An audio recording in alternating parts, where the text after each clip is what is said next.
এখন কিন্তু জমিয়ে খাওয়া দাওয়াটা চলছে, কিছু হোক না হোক চাই ভাই, খাওয়া দাওয়াটা চাই। আজকে কিন্তু কক মুরগি এনেছে তোমাদের দাদা ভাই। কক মুরগিটা কিন্তু আমাদের এখানে খুব ভালো পাওয়া যায় আর খুব সস্তা। দ্বিতীয় কথা, খুব সস্তা আর ভালো পাওয়া যায়। একদম বিশ্বাস করো, একদম মোটামুটি কি বলবো তোমাদেরকে, একদম দেশি মুরগির মতন টেস্ট আর এত সুন্দর, এত স্বাদ, কি আর বলবো। তোমরা যদি একবার কক মুরগি খেয়ে দেখবে, তোমরা একদম পোলট্রির মুরগি খেতে আর মনই চাইবে না কোনো দিন, মনে হবে আমরা কক মুরগিই খাবো। সকালে দাদাভাই একটা কক মুরগি এনে দিয়েছিল, সেই মুরগিটা বেশ সুন্দর করে গরম জল দিয়ে ছাড়িয়ে পরিষ্কার করে কেটে নিয়ে প্রেসার কুকারে প্রথমেই রসুন, আদা আর কাঁচা সর্ষের তেল, নুন, হলুদ মাখিয়ে সুন্দর করে সিটি দিয়েছি।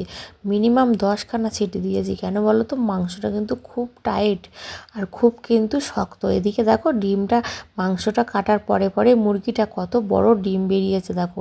এই সাদা ডিমটা কিন্তু এখনও পর্যন্ত ছাল পাতিনি। আর লাল ডিমগুলো কত গুঁড়ো গুঁড়ো ডিম, বিশ্বাস করো। বাবাই বলছিল যে মা মুরগিটা রেখে দাও, দিলে ডিম পারবে। কিন্তু এই যে আমার এদিকে খাওয়ার মন জেগে গেছে, দাদাভাই নিয়ে এসছে মন করে খাবে, তো কিছু করার নেই। এদিকে দেখো কষাই করতে করতে কিন্তু এত সুন্দর কালার এসছে বন্ধুরা, আর এত টেস্ট হয়েছে, আমি কি বলবো, বলার ভাষা নেই।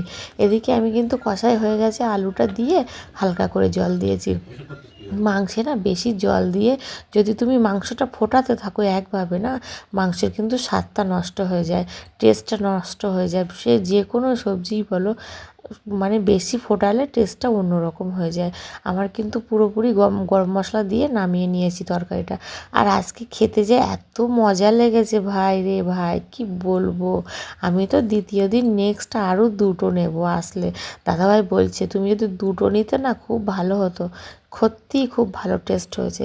আমরা কিন্তু তৃপ্তি করে খেয়েছি, বিশ্বাস করো বন্ধুরা, একদম খাসির মাংসের মতন।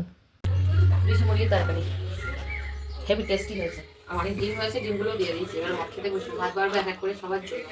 চলো খাওয়া দাওয়াটা করে নিই, তারপর আসছি। শুভ সন্ধ্যা বন্ধুরা। দেখো সন্ধ্যেবেলায় এখন পলতা শাক কুটে রাখা হচ্ছে, বুঝতে পেরেছো? ভোরবেলা রান্না হবে বলে এদিকে কুলবো শাক কুটে রেখে দিয়েছি, মানে কেটে রেখে দিচ্ছি আর কি। তোমার দাদা ভাই কালকে ভোরবেলা কাজে যাবে, কুলবো শাকটা সুন্দর করে আমার বাবা এনে আমি বেছে রেখে দিচ্ছি সুন্দর করে।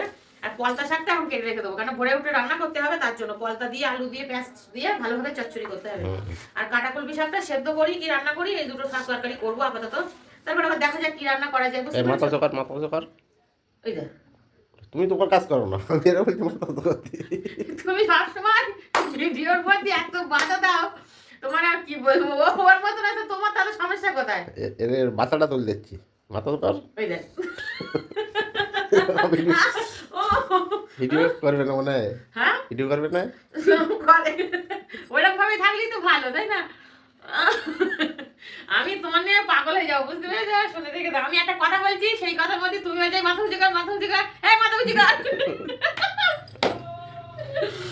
মাথা পাগল হয়ে যাবে। এই লোক যদি বাড়ি থাকে না, সে কদিন মাথা পাগল বলে হয়ে যাবে আমাদের দুজনের, বুঝতে পেরেছিস? এমনি আমি হাত পাগল আর তুমি ফুল পাগল। তোমার বাবা হচ্ছে একদম পুরো মাথার থেকে মাথা অব্দি, পা থেকে মাথা অব্দি পাগল, মানে গোল আর কি। দেখি দাও, এই দেখো ভিডিও ম্যান চলে যাচ্ছে। বাবা আমি কোথায় যাবো, এই মাথা উঁচু করে দেখে নাও আমার বাবাইকে এখন। কি হলো, পেট আগলা করছিস কেন?